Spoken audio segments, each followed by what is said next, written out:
দেখুন, আফ্রিকার সাভানায় একটা চিতাবাঘ নজর দিয়েছে ছোট্ট হানিবেজার বাচ্চার দিকে। চিতাবাঘ ধৈর্য ধরে অপেক্ষা করছে, সে জানে একা শিকার করতে পারলে সহজেই জিতবে।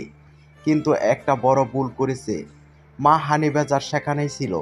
মাত্র 9 থেকে 12 কেজি ওজনের এই ছোট্ট প্রাণী, কিন্তু সাহস অসীম। বাচ্চা বিপদে পড়লে সে কোনো আপোষ করে না। চিতাবাঘ আক্রমণ করে মা হানিবেজার সঙ্গে সঙ্গে পাল্টা আক্রমণ করে। তার শক্ত চামড়া আর ধারালো নখ দিয়ে সে লড়াই চালিয়ে যায়। চিতাবাঘ চেষ্টা করে বাচ্চাকে ধরতে, কিন্তু মা প্রতিবারও বাধা দিয়ে দাঁড়ায়। লড়াই চলতে থাকে, শেষ পর্যন্ত চিতাবাঘ বুঝতে পারে এই মায়ের কাছ থেকে বাচ্চা নেওয়া সহজ হবে না।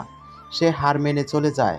মা হানিবাজার তার বাচ্চাকে নিয়ে নিরাপদ গড়তে ফিরে যায়। এখানে জয়ের কোনো বড় ঘোষণা নেই, শুধু বেঁচে থাকার লড়াই। চিতাবাঘ শিকার করে নিজের জীবনের জন্য, আর মা লড়াই করে পরবর্তী প্রজন্মের জন্য। এই দৃশ্য দেখলে বোঝা যায় মায়ের ভালোবাসা কতটা শক্তিশালী। মাকে ভালোবাসলে অবশ্যই একটি লাইক দিবেন।